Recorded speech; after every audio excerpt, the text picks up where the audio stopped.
Welcome to Networking and Security Question Examples based on AWS Data Engineer Topics by abylead.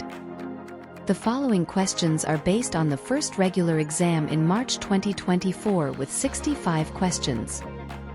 Question 1. How do you resolve a connection error from S3 VPC gateway endpoint connecting glue job with S3? Wrong is to look for routing to S3 within glue's subgroup. Additionally, glue gets access to VPC resources via an ID from subnet or security group, not via domain name. When you create a S3 gateway endpoint, you select the subnet and the routes are automatically added to the VPC route table. Question 2. How do you integrate with least overhead the third-party datasets for recommendation analytics? You can't employ data sync for API-based dataset transfers.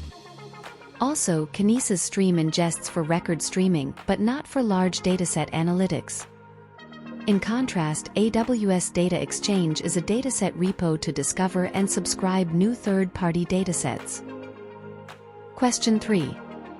How do you most efficient auto-transfer data with schedule from on-premises to S3 with 5% daily data changes and regular updates? For continuous synced file transfers, it's impractical to use Glue, Direct Connect or S3 transfer acceleration. Most advisable is to apply AWS DataSync data copies with sync and schedule feature between on-premises and storage services. Question 4. How do you store with least effort the logs of all writes to the S3 bucket into another S3 bucket in same region? Inadequate is to engage Kinesis Firehose with 3 services or a tailor-made Lambda function for a simple logging task. Besides, CloudTrail Management Events doesn't record data events. For simple logging, you best use CloudTrail's Data Event Trail for direct activity logging to S3 bucket without development or maintenance of additional resources. Hold on a minute. If you like this channel and its free content to continue, please subscribe it on the right bottom button. Question 5. How do you realize a data mesh with central governance, analysis, and access for Glue ETL with data catalogs?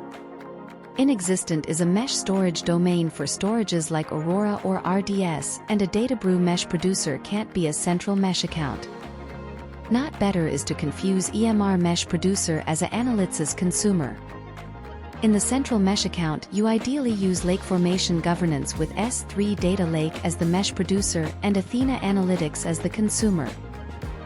Question 6. How do you efficient audit and rotate a key to encrypt sensitive patient data in transit as well in an S3 and Redshift? To manage encryption keys, you can't engage MACI or ACM certification. Moreover, the hardware-based Cloud HSM key storage is far-fetched and costly. Instead, engage KMS to create, control, audit and rotate encryption keys integrated with other services. Question 7. How do you efficient resolve key encryption, audit and rotation for Glue job with current hard-coded job script to access Redshift? It's not recommended to embed credentials in job parameters or a config files. Also, a config file is impractical to structure security tasks similar to the IAM service. Most advisable for Glue credential management is the Secrets Manager with secure credential storage and its rotation. With the understanding of networking and security for data engineers, you are ready for more details. We wish you further insights with abylead videos.